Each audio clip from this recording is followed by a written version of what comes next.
Whew, it's cold. Hey everyone, welcome back to You Enjoy Life. The temperature here in Colorado dropped. It's been like 60 all week, and today it's like 15, 20 degrees. But luckily I've been crocheting, and I just made this beautiful blanket here, as well as this out of baby alpaca. It's just been a really fun way to just kind of do something, make clothes, but be very present. Very simple, very in the moment. A lot of good things are happening in life, and I'm excited to share. But I'm not really here to update about my life so much as something I'm noticing that I want to keep you aware of, and that is the spiritual trap, the spiritual healing trap, I should say. I mean, what is spirituality after all? But it's something that my partner and I, Aja, have been talking a lot about, where people go on this healing journey. And I'm sure if you're here and you've seen this thumbnail or whatever, you're probably interested to know why. But people go on this healing journey, and what happens is it's a powerful thing, right? Let's say your life is crazy and you're struggling and things are rough, and then suddenly you discover that there's this whole other world out there of being mindful, being conscious, and dealing with your bullshit, and just taking care of yourself and just living a better life, and it becomes possible, and it's exciting. And that's a beautiful thing. I think if people want to grow and change and look at their crap and actually work on themselves, I mean, what is more enjoyable in life, right, than to figure out who we are? And by doing so, we're looking through all the stuff of who we are not, and all the crap and all the confusion and chaos. So, I mean, I went on the journey, and in my book, Conversations with Your Best Friend, which link below, free copies of all my books if you want anything.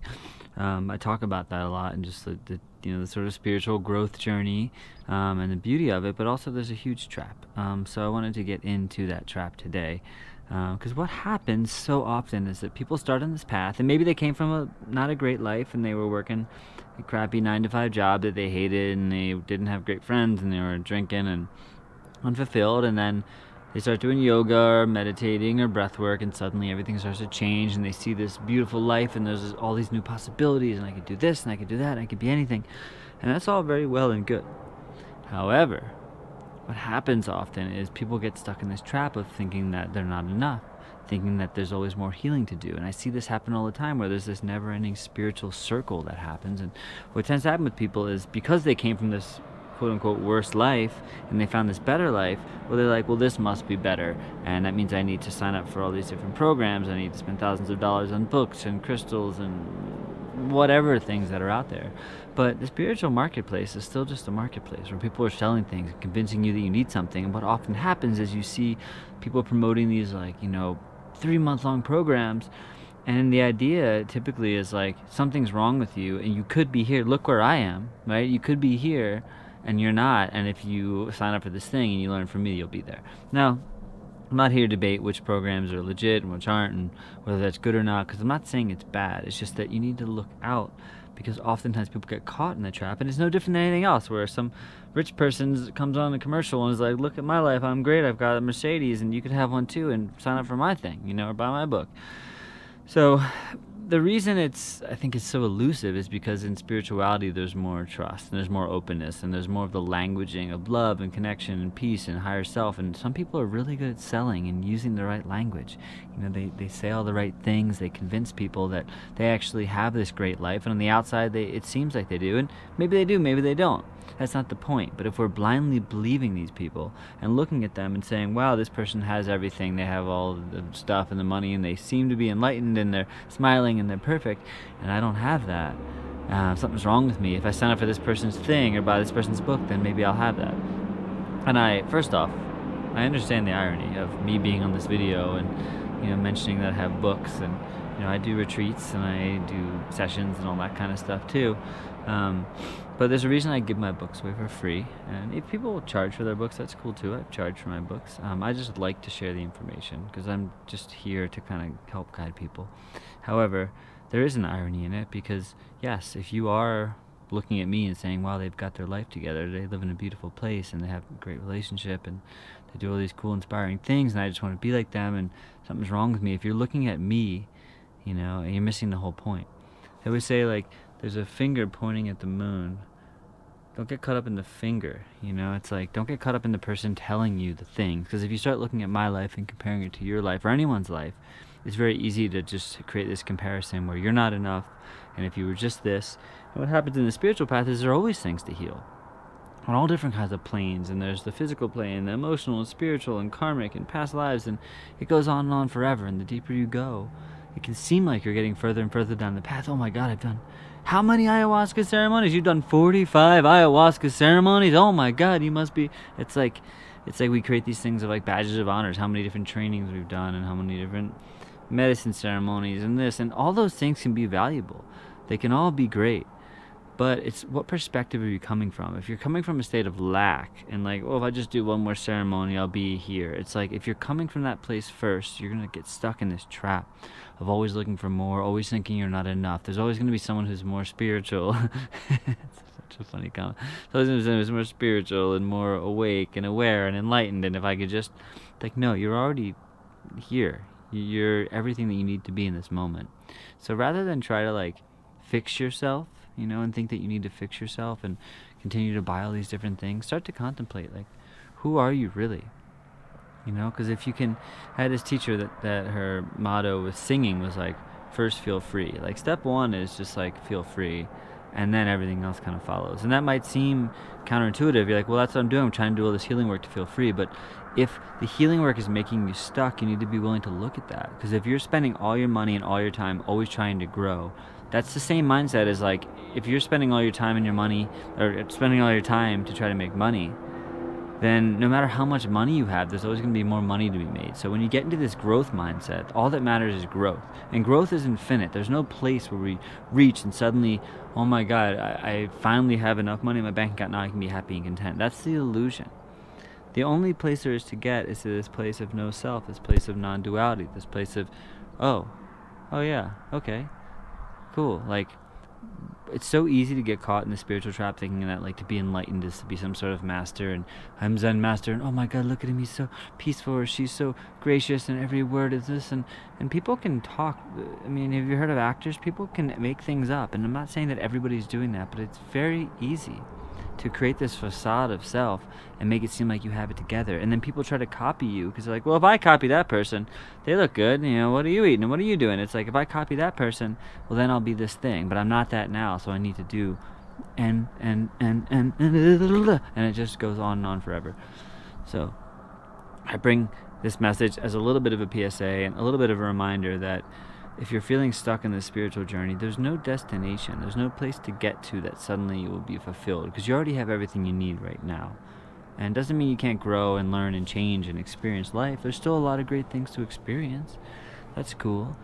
But recognize that there's no place you're ever going to get to where suddenly, you're never sad or you never feel anything. It's like you could go live in a cave and be a monk if you want and not talk to anybody. And sure, maybe your emotional level will be like this. And if that's what you want to do, go do it. But don't assume that that's any better.